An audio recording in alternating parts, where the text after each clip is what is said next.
in this argument? Well, I think the next objection is, well, look, the argument itself doesn't actually give you God, right? Because when you talk about God, you're talking about a lot more than just, powerful and immaterial. You also want to say things like moral, or you want to say things like, necessary, and all these different things. And the Kalam doesn't give you all these other attributes. So whatever it gives you, it's not giving you God. And here I think what we'd want to point out is that it fits into what's called a cumulative case argument. So just like if you were in a courtroom, the prosecutor would enter 5 different exhibits into evidence.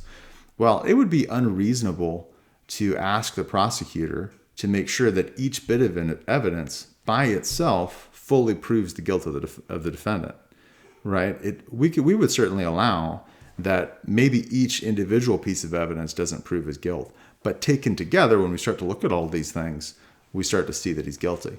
Well, in the same way, we have a lot of different arguments for God's existence, and we can get different attributes from different arguments. And so from the contingency argument, we'll get that he's necessary.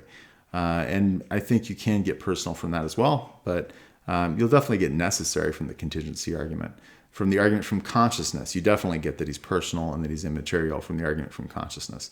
Moral, you get the moral argument, you would get that he's morally perfect and that he's personal and immaterial and necessary. And so you start to put together all these different attributes that you can pick out from the different arguments, and you start to kind of get a more full picture of what this being might be like. And if we do that, then it's almost like a guess who game.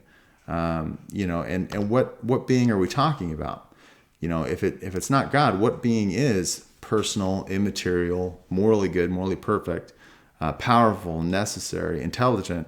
And if the ontological argument goes through, then all these superlative omni attributes like omnipotence and omniscience as well, not just, powerful, but omnipotent, maximally powerful.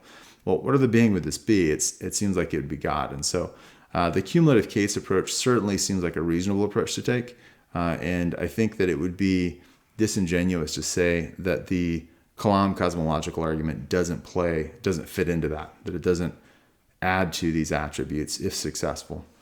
Thank you for listening. If you found this helpful, please like and subscribe. Please also look at the show notes in order to find a link to our group so that you can join our next discussion.